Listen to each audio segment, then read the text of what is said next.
My interpersonal skill that I'm focusing on is conflict resolution.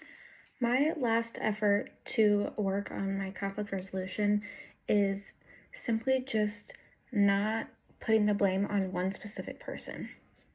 There is definitely a lot of times where I've been in a situation where I know maybe it could just be my opinion on who I think is wrong, or it could be even if everybody agrees it's like one person that's wrong, you still can't just put all the blame on that one person, because conflict isn't, conflict is not always just one person. Like, it takes two to tango, pretty much. Like, an example would be, somebody said something that made me mad.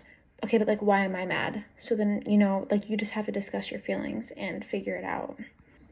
One specific situation that stands out to me would be, it's not from right now, but it is from back when I used to live at home.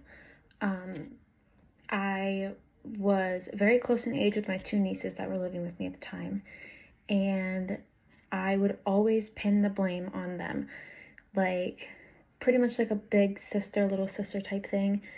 Even if I knew it wasn't my fault, I should have known that like it still wasn't okay to put the blame on one person. Like, everybody has their reasons for acting a certain way, but at the same time I wasn't really like old enough to understand maybe why they were acting that way. That made me mad, which started a conflict. But now I've brought that into my adult life and realized that that's not really how to solve a conflict, by pinning the blame on somebody.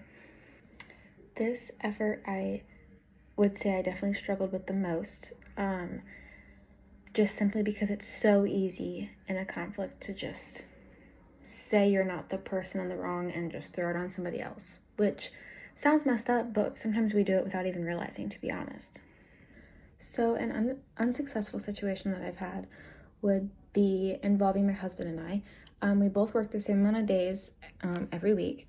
But when I come home, I'm just like a go person. I'm always cleaning. I'm always outside doing something like that needs to get done. I'm doing laundry, things like that. Like, I'm just always going. Even if I'm tired, I'm still going.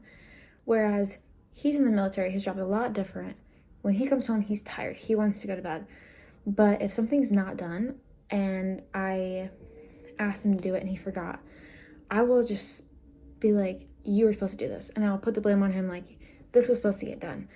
And I've definitely gotten better at it while taking this class, because it helps me realize that we don't need to make a conflict out of something that isn't really that important. But I've also learned ways to help with that as well, like in my journal entries. But there was no reason for me to put the blame on him when we're both pretty much in the same situation, working all the time. Like, it's okay to forget to do things. And I would say that same situation I also have a success in, because now, after going through this interpersonal remodel, I've realized that if he's tired, there's no reason why I can't do it. Like, it's not his fault. It's not, all the blame doesn't need to be on him. Like, we're a team. And if something's not done, then I can just do it, or it can wait for the next day. I feel like listening to how other people feel also goes along with this effort really well, because you never know, maybe somebody act a certain way because of a certain feeling they had. So, but there's no way of you knowing that. Like, you may just put the blame on them, but then if you actually sit down and try to solve the conflict, you could realize that there was a big reason behind why that happened.